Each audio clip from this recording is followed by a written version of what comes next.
출애굽기 23번째 시간, 이제 마지막 시간입니다. 두 번째 기회라는 제목으로 하나님의 말씀 전하겠습니다. 35장에서 40장까지도 있지만 이 부분은 성막에 대한 내용입니다. 이미 우리가 성막의 부분을 다루었기 때문에 오늘로 출애굽기는 마무리를 하도록 하겠습니다. 34장은 하나님의 은혜로 다시 언약이 체결되는 과정을 보여주고 있습니다. 금송아지 우상숭배 사건 때문에 깨졌던 그 언약이 회복되는 것입니다. 두 번째 기회가 주어진 것이죠. 성경에는 두 번째 기회를 얻은 사람들이 많이 나옵니다. 아브라함, 하나님께서 아들을 주겠다고 말씀하셨습니다. 너에게 아들을 줘서 그를 통해 수많은 자손을 허락하신다고, 그리고 그 땅을 주시겠다고 약속해 주셨습니다. 아무리 기다려도 안 주시는 거예요. 그래서 참다 못한, 이제 인내심 다 할 때쯤 돼서 아내 사라가 좋은 제안을 해줍니다. 자기의 여종이 있으니까 그 여종과 동침을 하라는 거죠. 그래서 자손을 갖자는 얘기입니다. 그때 당시에 아들이 없으면 뭐 저주받았다라고 생각할 정도의 그런 상황이거든요. 그러니까 아브라함이 아내가 그렇게 얘기를 해줬을 때 덥석 무는 거죠.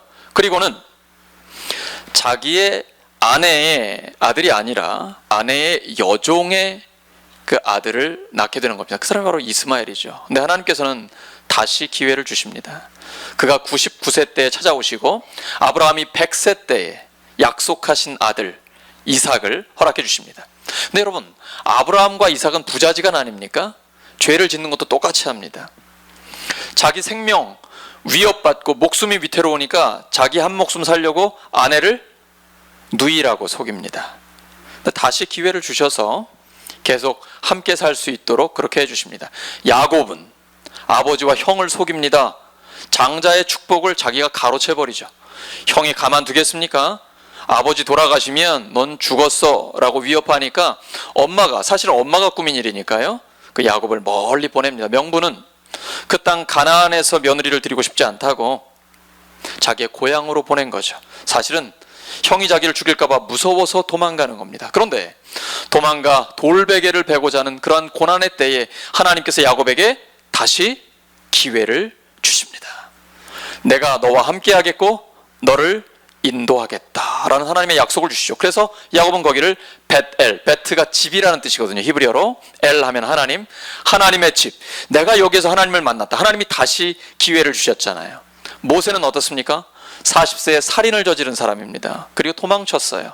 그런데 하나님이 80세에 두 번째 기회를 주십니다. 이스라엘 백성 전체를 인도할 수 있는 기회를 주시죠. 다윗은요, 간음을 저지르고 살인을 저지른 사람입니다. 그런데 그에게 다시 기회를 주셔서 하나님의 마음에 합한 사람으로 살아갈 수 있게 해주십니다. 다윗이 진심으로 회개했을 때 하나님께서 그에게 두 번째 기회를 주셨습니다. 하나님이 두 번째 기회를 주실 때 진심으로 회개한 사람은 지난번과 똑같이 행동하지 않습니다. 실패를 통해서 교훈을 얻었기 때문입니다. 그런데 진심으로 회개하지 않은 사람은 똑같은 죄를 다시 범합니다. 자기를 돌아보시기 바랍니다. 내가 계속 똑같은 죄를 범하고 있나? 그렇다면 진심으로 회개한 게 아니죠. 진짜 회개한 사람은 그 실패를 통해서 배웠기 때문에 같은 시험 내지는 비슷한 시험이 왔을 때에 절대로 똑같이 반응하지 않습니다. 이제는 다르게 행동해서 그 시험을 통과합니다. 그러면 하나님께서는 재기의 기회를 주십니다. 다시 일어날 수 있도록 미래를 찬란하게 열어주십니다. 우리는 어떤 길을 선택해야 될까요? 하나님께서는 우리에게 때로는 똑같이, 때로는 아주 비슷하게 시험을 주십니다. 왜냐하면 믿음을 테스트하시는 겁니다. 그때 우리가 지혜로운 하나님의 사람답게 실패에서 배운 교훈을 얻어 이제는 다른 반응을 보여야 합니다. 그래야 실패를 반복하지 않습니다. 그렇지 않으면 반복된 실패가 사이클을 이루게 되고 그걸 통해서 인생을 망치게 됩니다. 하지만 하나님께서 우리에게 실패를 통해 배우게 하셨으니까 이제 우리의 믿음을 시험하실 때 그때는 결단하여서 전혀 다른 결정, 두 번째 기회에서는 이제 하나님 앞에 나 자신을 드려 하나님이 기뻐하시는 결정을 하면 우리의 미래를 하나님께서 활짝 열어주시는 것입니다. 하나님께서는 두 번째 기회를 모세와 이스라엘 백성들에게 주십니다. 아침까지 준비하고 아침에 하나님께 나아오라고 말씀하십니다. 2절 보시기 바랍니다. 본문 2절입니다. 아침까지 준비하고 아침에 시내산에 올라와 산 꼭대기에서 내게 보이되, 이 아침이 히브리어로 보케르입니다. 새벽이라는 뜻도 됩니다. 아침 일찍 새벽에 하나님 앞에 나아오라. 근데 이걸 히브리어에서 보면 너 자신을 나에게 드리라 라는 뜻입니다. 다시 한번 하나님께 너 자신을 드리라 라고 말씀하고 있습니다. 거기에서 하나님은 하나님 자신을 모세에게 보여주는 겁니다. 언제요? 아침 일찍 새벽에. 그래서 새벽에 하나님의 은혜가 넘치는 겁니다. 우리가 이번에 임직식을 위해서도 2달 동안 특별 새벽 기도를 했는데 새벽에 주시는 하나님의 은혜가 정말 놀랍습니다. 하나님은 새벽에 데이트하는 걸 즐기십니다. 모세에게도 새벽에 아침 일찍 나오라고 말씀하십니다. 왜냐하면 눈 뜨고 처음 시간을 하나님과 교제하기 때문입니다. 그때 주시는 은혜가 너무나 큽니다. 새벽에 하나님을 만나시기 바랍니다. 오늘 우리가 교동문에서 읽은 것처럼 새벽에 하나님이 도우십니다. 한번 따라하시죠. 새벽에 하나님이 도우십니다. 아침 일찍 눈 뜨면 하나님의 말씀을 묵상하고 기도하면서 하루를 그 하나님의 뜻대로 살아가는 사람, 그 사람이 복 있는 사람, 가장 복 있는 사람입니다. 거기서 하나님이 보여주시는데 하나님이 이렇게 말씀하세요. 6절입니다. 여러분, 바로 직전에 금송아지 사건이 있었습니다. 모세가 40일이나 자리를 비우자 대신 지도자로 서 있는 아론에게 이야기한 거죠. 사실은 위협적인 부분도 있습니다. 우리를 인도할 신을 만들어줘라. 그래서 금송아지를 만들었어요. 우상을 숭배했습니다. 하나님께서 그 이스라엘 백성들 진멸하시겠다고 말씀하셨습니다. 그런데 그렇게 무섭게 말씀하셨던 하나님이 2번째 기회를 주셔서 모세가 올라오니까 이제 하나님이 이렇게 말씀하시는 겁니다. 나는 인자하다. 그리고 오래 참는다. 불쌍히 여긴다 라고 말씀하세요. 6절 다시 한번 보시기 바랍니다.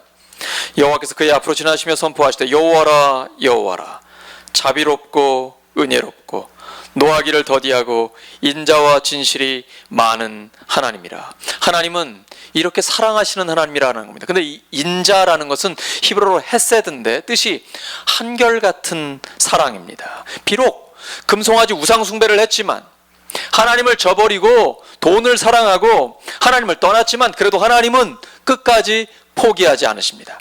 한결같은 사랑을 갖고 계시에요. 근데 여기에 2가지 하나님의 성품이 나옵니다. 7절 보시기 바랍니다. 인자, 한결같은 사랑은 몇 대까지요? 1000대까지. 우리가 상상도 못할 일이잖아요.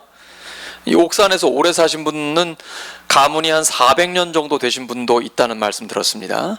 근데 1000대면은 몇 년이겠습니까? 이거는 끝없이 하나님이 인자하심, 하나님의 사랑을 베풀어 주겠다는 겁니다. 그러면 죄를 지으면요, 이렇게 사랑이 많으신 하나님이니까 죄를 그냥 눈 감아 주실까요?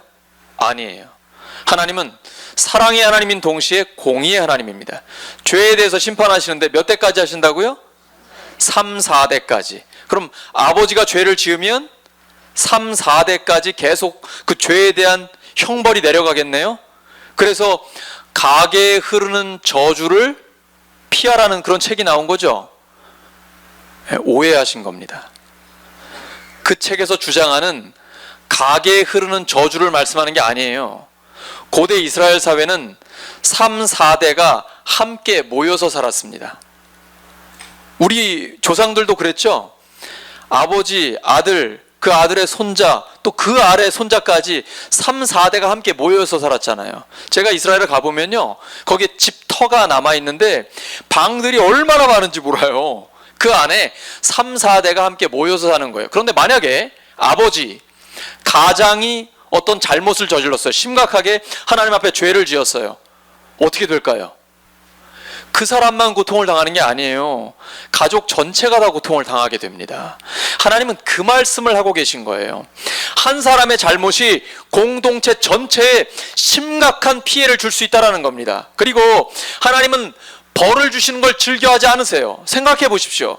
하나님이 하나님의 형상대로 사람을 만드셨습니다. 그런데 하나님이 만드신 그 사람을 벌 주는 거 그거 좋아하시겠어요?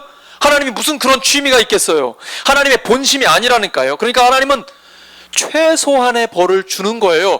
공의의 하나님이시기 때문에. 단 한 세대 동안 3, 4대가 함께 모여 살기 때문에 어떤 한 사람이, 특별히 아버지가 심각한 범죄를 저지르면 그 한 세대만 벌을 주시겠다, 이런 말씀이에요. 하나님의 사랑은 1000대까지 내려가고 하나님의 형벌은 한 세대, 3, 4대가 모여있는 그 한 세대의 벌을 주겠다라는 말씀입니다. 그래서 하나님의 사랑은 형벌을 압도합니다. 이게 그런 말씀입니다. 다시 한번 이 말씀 기억하면서 7절, 가게에 흐르는 저주 없습니다. 그런 말씀이 아니에요. 한 세대에 최소한으로 벌을 주는 것은, 어쩔 수 없이 벌 주는 건 최소한으로 벌을 주겠다. 여기에는 하나님의 사랑, 인자, 헤세드라는 한결같은 사랑의 방점이 찍혀 있는 거예요. 이걸 강조하는 겁니다. 1000대하고 한 세대하고 여러분 비교가 안 되잖아요. 하나님의 사랑은 형벌을 압도하는 것입니다. 모세가 깜짝 놀랐습니다. 금송아지 사건 때문에 이스라엘 전체를 진멸하시겠다는 그 하나님이 두 번째 기회를 주셔서 너 올라와라. 근데 몇 명하고 같이 올라오라 그래요? 너 혼자. 그럼 모세의 심정이라면 어떨까요? 지금 금송아지 사건 때문에 하나님이 굉장히 진노하셨잖아요. 근데 하나님이 너만 올라오라고 말씀하시는 거예요. 어쩌면 모세가 두려움과 떨림 가운데 올라갔을지 모릅니다. 하나님을 만난 사람은 다 그렇습니다. 너무나 기쁘고 행복하지만 동시에 두려움, 그 경외감이 있거든요. 근데 모세가 하나님 앞에 올라갔는데 하나님이 전혀 다른 모습을 보여주시는 거예요. 나의 한결같은 사랑은 1000대까지 이른다. 어쩔 수 없이 죄에 대해 심판할 때는 한 세대, 3, 4대를 벌한다 라고 하나님의 사랑을 보여주신 거예요. 하나님, 모세가 얼마나 감격했을까요? 그 하나님을 만났을 때의 그 감격. 그래서 모세의 반응이 8절에 나옵니다. 8절 시작. 모세가 급히 땅에 엎드려 경배하는 겁니다. 하나님을 만난 사람은 이러한 감격이 있거든요. 근데 여러분, 모세가 얼마나 많이 하나님을 알았을까요? 하나님의 모든 것을 알았을까요? 아닙니다. 하나님의 극히 일부분밖에 몰라요. 하나님이 보여주시는 것만 알 수가 있는 겁니다. 저는 개인적으로 제가 요한복음 20장과 21장을 읽을 때 하나님이 저를 찾아오셨습니다. 제가 경험한 하나님입니다. 때로는 어렵고 힘들 때도 있지만 저를 찾아오신 그 하나님을 만났기 때문에 저는 하나님을 인정하고 신뢰하고 살아갈 수 있습니다. 이건 제가 만난 하나님입니다. 여러분이 만난 하나님은 어떤 분입니까? 하나님은 우리 각자에게 하나님을 보여주시거든요. 그런데 지극히 일부분만 보여주세요. 모든 걸 봤다라고 말할 수 없습니다. 각자의 경험이 다 다릅니다. 그런데 하나님이 보여주시는 그 부분을 보고 그 다음에 성경을 통해 점점 더 하나님을 아는 지식에서 자라가게 되는 것입니다. 그런다고 하나님의 모든 것을 알 수 있는 사람은 아무도 없습니다. 하나님이 계시, 보여주시는 대로 하나님을 만나고 경험하고 성경을 통해 점점 더 하나님을 알아가는 것입니다. 이렇게 계속해서 하나님을 경험한다는 것이 굉장히 중요합니다. 하나님은 우리 모두에게 하나님을 드러내 주시기를 소망하십니다. 그래서 성경을 통해서 말씀 붙들고 기도하면서 계속해서 하나님을 경험하는 우리 모두가 되기를 예수님의 이름으로 축원합니다. 하나님을 만나 하나님의 말씀을 들은 모세는 급히 땅에 엎드려서 하나님을 경배하게 됩니다. 그때 하나님의 약속이 주어집니다. 하나님께서 이스라엘 백성들에게 놀라운 이적을 행해 주시겠다는 거죠. 10절입니다. 금송아지, 돈, 우상 숭배했더니 하나님과의 언약이 깨졌어요. 근데 두 번째 기회를 주신 겁니다. 다시 하나님이 언약을 맺어주시는 거예요. 그리고 하나님께서 놀라운 이적들을 너희들 가운데 행해 주시겠다고 약속하신 거예요. 그리고 그 약속 그대로 이루어지죠. 가나안 땅 처음 들어갈 때 여리고성이 무너집니다. 아이성도. 그리고 계속해서 그 땅을 점령해 갑니다. 사실은 정탐꾼 12명 중에 10명, 오늘날로 말하면 국정원의 스파이 같은 거죠. 국가정보원에 이제 우리가 어떤 전쟁을 치러야 할 때 적을 알아야 되지 않습니까? 가나안 땅에 12명 보였더니 10명이 안 된다 그래요. 저들과 우리를 비교하면 우리는 메뚜기 같다고 했습니다. 그런데 2명, 여호수아 갈렙이 하나님이 우리를 도우시면 저 땅 우리가 차지할 수 있다. 하나님이 우리와 함께 하시면 저 땅 우리 것이 된다. 믿고 나아갔는데 하나님이 정말 약속대로 이루어졌어요. 하나님이 도우시지 않으면 이루어질 수 없는 일들, 이 약속이 그대로 이루어지게 됩니다. 약속의 땅을 주시는데 한 가지 조건이 있습니다. 11절입니다. 아모리 사람과 가나안 사람과 헷 사람과 브릿 사람과 히윗 사람과 여부 사람을 쫓아내리니, 어떻게 할 때? 하나님의 명령을 지킬 때. 순종하면 이루어집니다. 따라하시죠. 순종하면 이루어집니다. 우리가 예수님을 믿고 오랜 동안 신앙생활을 하는데 변화가 없어요. 역사가 안 일어나요. 저 사람들은 저렇게 놀랍게 하나님을 경험하는데 왜 내 삶에는 일어나지 않지? 차이는 딱 한 가지입니다. 순종하지 않기 때문입니다. 순종하면 약속이 이루어집니다. 하나님 말씀하셨잖아요. 하나님의 명령을 지키면 약속이 이루어집니다. 근데 새로 만든 두 돌판에 뭘 새겨주십니까? 십계명. 십계명의 핵심은 하나님 사랑과 이웃 사랑입니다. 제 첫 번째 계명에서 네 번째 계명까지는 하나님과 관계된 하나님 사랑이고, 다섯 번째 그 부모 공경부터 마지막 10번째까지는 사람을 사랑하는 겁니다. 하나님 사랑과 이웃 사랑이에요. 다 알고 계신 부분이라 넘어가고, 그 중에 우리 교회처럼 농촌 교회에 중요한 그 메시지를 주는 내용이 있어서 함께 보려고 합니다. 출애굽기 34장 21절입니다. 엿새 동안이라고 일곱째 날에는 쉴지니, 이건 다 알고 있잖아요. 그런데 언제도 쉬라고요? 밭 갈 때나 거둘 때에도 쉴지며. 자, 고대 이스라엘이나 우리 옥산교회처럼 농촌교회는 언제가 제일 바빠요? 밭 갈 때랑 거둘 때가 제일 바쁘잖아요. 지금 그 말씀하시는 거예요. 이스라엘은 지금 농경사회란 말이에요. 그런데 논밭을 갈고 씨 뿌리는 때, 파종할 때랑 가을에 추수하고 거둘 때 가장 바쁠 때잖아요. 그때도 어떻게 하라는 거예요? 아, 쉴 시간이 어디 있어요? 씨 뿌려야지, 거둬야지. 근데 하나님의 명령이에요? 쉬라고 하십니다. 왜 그럴까요? 이건 결단하라는 겁니다. 내가 노력해서 얻는 게 아니라는 거예요. 그러니까 인간의 노력을 통해서 결실을 거둔다는 게 아니라는 겁니다. 여러분, 이번에 태풍 올 때 우리가 얼마나 간절히 기도했습니까? 여러분, 농촌교회 목사이기 때문에 하나님 앞에 기도할 수밖에 없는 거예요.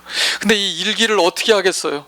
가뭄이 와도 태풍이 와도 농촌은 늘 그게 신경이 쓰이는 거 아닙니까? 근데 너무 감사한 게 태풍과 비가 함께 오질 않았어요. 그래서 피해가 거의 없으신 걸로 제가 알고 있습니다. 너무너무 감사하잖아요. 이렇게 바쁠 때 논밭에 씨 뿌리고 거둘 때도 쉬어라. 무슨 말씀이냐면 모든 게 하나님의 은혜라는 겁니다.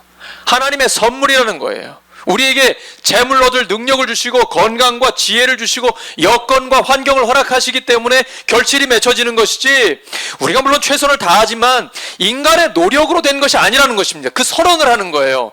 쉬어라.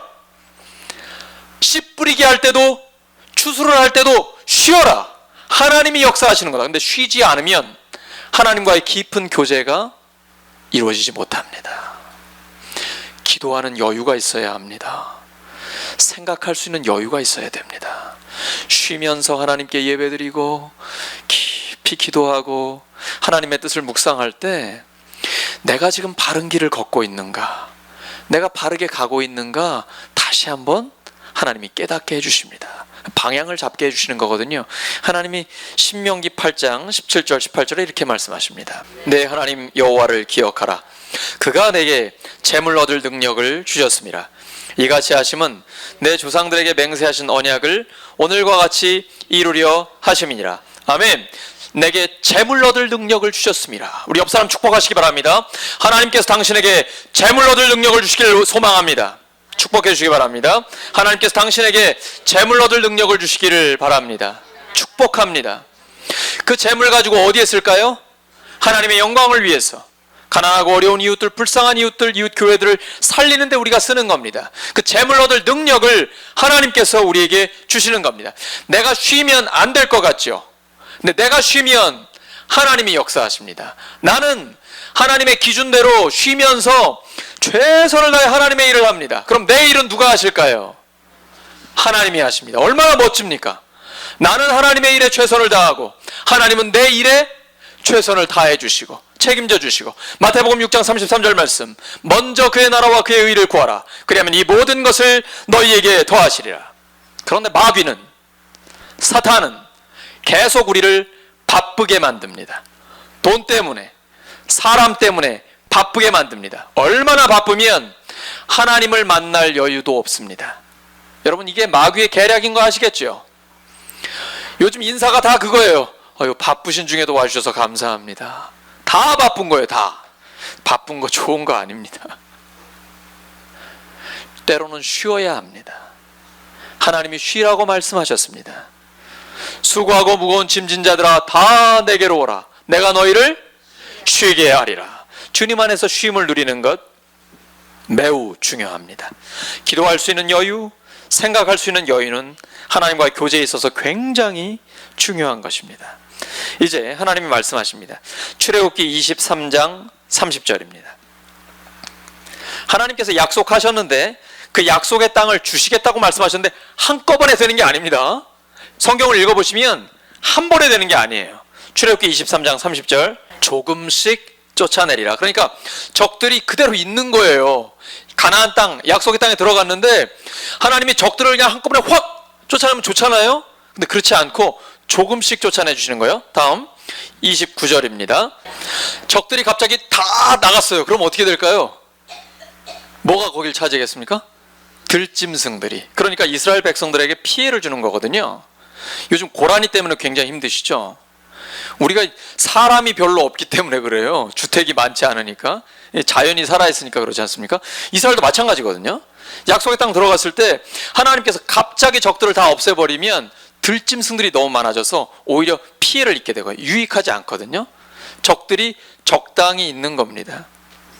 여러분, 우리의 삶을 보십시오. 우리 삶에 적들이 있죠. 장애물이 있죠.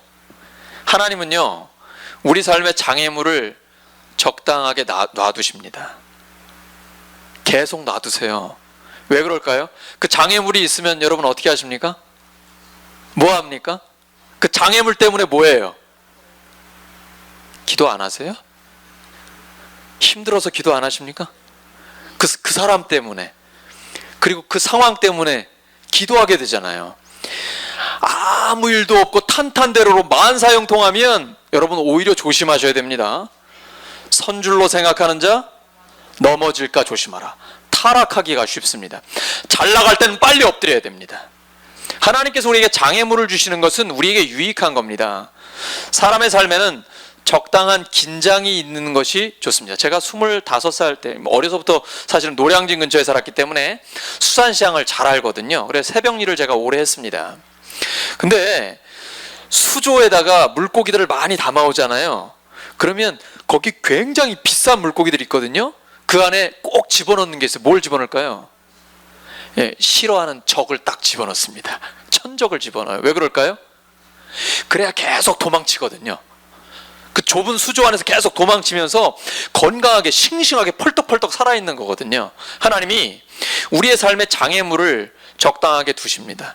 되게 싫거든요. 짜증나거든요. 그런데 그것 때문에 기도합니다. 그리고 하나님을 의지할 수밖에 없습니다. 이게 건강한 거예요. 하나님께서 우리에게 하나님이 부르시는 그날까지 건강하게 긴장하면서 균형 잡힌 신앙생활을 하기를 원하시거든요. 그것 때문에 기도하는 겁니다. 끊임없이 하나님을 의지하는 겁니다. 그러므로 장애물이 있는 것은 나쁜 게 아니라 유익한 것입니다. 그 장애물을 즐기시기 바랍니다. 그리고 기도하면서 하나님을 경험하는 우리 모두 되기를 예수님의 이름으로 축원합니다. 이렇게 하나님을 만났습니다. 하나님의 극히 일부분을 경험한 모세가 하나님 만나 하나님의 말씀을 들으니까 그의 얼굴이 어떻게 됐어요? 그의 얼굴에 광채가 납니다. 근데 자기는 몰라요. 사람들이 보고 알아요. 그리고는 무서워서 가까이 오지를 못해요. 이 사람, 우리랑 똑같은 사람인데 얼굴이 막 환하게 빛나는 거예요. 가까이 오지를 못합니다. 제가 예배를 드리다 보면 어떤 성도님들은 얼굴이 환하게 빛나는 분들이 있습니다. 자기는 몰라요. 근데 다른 사람들이 알아요. 교회를 다니면서 얼굴이 점점 더 환해지고 밝아져요. 굉장히 좋은 현상입니다. 성령의 역사고 하나님의 은혜를 받은 겁니다. 교회를 다니고 예배를 드리다 보면 하나님께서 그 얼굴을 점점 더 빛나게 해주셔요. 왜냐하면 마음의 즐거움이 양약이라 얼굴을 빛나게 하거든요. 잠언에 기록되어 있죠. 15장 13절입니다. 마음에 즐거움이 있으니까 얼굴 빛나는 거예요. 교회 들어올 때는 세상 짐은 다 진 것 같아요. 막 우거지상에 시커매가지고 교회를 들어오는데 하나님 앞에 찬양하고 기도하고 예배를 드리고 하나님 말씀 들은 다음에는 하나님이 나와 함께 하시는구나. 기쁨 가운데 즐거움 가운데 교회를 나가는 그 모습, 이 즐거움, 얼굴이 빛나게 되는 거거든요. 모세가 하나님을 깊이 만났습니다. 얼굴에 광채가 납니다. 자기는 몰라요. 사람들이 다가오질 못하는 거예요. 너무 위험이 있으니까 그 고상함과 빛나는 얼굴 때문에 말이에요. 근데 가까이 오라고. 그리고는 하나님의 말씀, 자기가 들은 하나님의 말씀을 다 선포합니다. 하나님이 한결같은 사랑으로 천대나 우리에게 은혜를 주신다고. 잘못하면 공의로운 하나님이기 때문에 심판하시는데 한 세대만 심판하시는 최소한의 형벌을 주신다고. 하나님의 그 사랑이 형벌을 압도한다고 이런 말씀을 주셔요. 그 다음에 자기의 얼굴을 어떻게 합니까? 수건으로 가립니다. 여러분이라면 어떻게 하시겠어요? 지금 내 얼굴이 밝게 빛납니다. 인기 절정이에요. 최대한 누리지 않겠습니까? 그 영광을? 모세는 그러지 않아요. 자기 얼굴을 가려버립니다. 진짜 하나님의 사람은 하나님의 영광을 자기가 가로채지 않습니다. 모세의 얼굴이 빛나는 거 모세 겁니까? 아닙니다. 하나님의 영광을 반사하는 겁니다. 달이 왜 빛납니까? 태양빛을 받아서 반사하는 거잖아요. 성도도 마찬가지입니다. 설교자도 마찬가지입니다. 영광이 저에게 있는 게 아니라, 성도에게 있는 게 아니라 하나님께 있는 것입니다. 우리는 거울처럼 달처럼 반사하는 겁니다. 하나님의 영광을 우리에게 주셨기 때문에 세상 가운데 그 빛을 비춰주는 것이죠. 그래서 예수님 이렇게 말씀하시죠. 마태복음 5장 16절입니다. 이같이 너희 빛이 사람 앞에 비치게 하여 그들로 너희 착한 행실을 보고 하늘에 계신 너희 아버지께 영광을 돌리게 하라. 다 함께 시작. 이같이 너희 빛이 사람 앞에 비치게 하여 그들로 너희 착한 행실을 보고 하늘에 계신 너희 아버지께 영광을 돌리게 하라. 모세는 자신의 빛나는 얼굴을 가려버렸습니다. 왜냐하면 다른 사람들을 배려하기 때문입니다. 하나님의 영광을 내가 독차지하거나 마음껏 하나님의 영광을 쓰지 않습니다. 하나님께서 영광 받으시고 사람들 앞에서는 그걸 가리는 겁니다. 그래서 민수기 12장 3절에 모세를 이렇게 표현합니다. 이 사람 모세는 온유함이 지면의 모든 사람보다 더하더라. 모세의 오직 관심은 어떻게 하면 하나님의 백성을 하나님의 말씀대로 인도할까, 여기에만 있어요. 하나님의 영광을 내가 가로채고 어떻게 하면 돈 많이 더 벌까, 사람들의 인기를 얻을까, 이거 아닙니다. 이건 마귀 생각이고, 하나님의 참 사람은, 진짜 하나님의 사람은 영광은 오직 하나님께 돌리고 자기는 가려버립니다. 오늘 말씀 정리합니다. 하나님께서 두 번째 기회를 주셨을 때 진심으로 회개한 사람은 절대 실패를 반복하지 않습니다. 실패를 통해 교훈을 얻었기 때문에 하나님이 똑같은 또는 아주 비슷한 시험을 주셨을 때는 그때는 다르게 행동합니다. 하나님이 기뻐하시는 결정, 하나님께서 원하시는 뜻대로 결정합니다. 그러면 그 시험을 통과했기 때문에 하나님께서 우리의 미래를 찬란하게 열어주십니다. 이렇게 하나님께서 우리의 미래를 열어주시기를 예수님의 이름으로 축원합니다. 하나님의 자녀로서 빛의 자녀답게 하나님의 영광을 반사하며 사시기 바랍니다. 우리는 하나님의 거울이요, 하나님이 우리를 통해 빛을 세상 가운데 비추어주시는 달과 같은 역할을 하는 것입니다. 그래서 하나님의 영광을 반사하며 더 많은 사람들을 하나님께 인도하고 영광은 하나님께 돌리며 나 자신은 가리는 하나님의 사람으로 살기를 소망합니다. 다시 한번 우리 모두가 말씀을 기억하기를 원합니다. 모세처럼 나 자신은 가리고 오직 하나님께 영광 돌리는 우리의 삶이 되기를 예수님의 이름으로 축원합니다.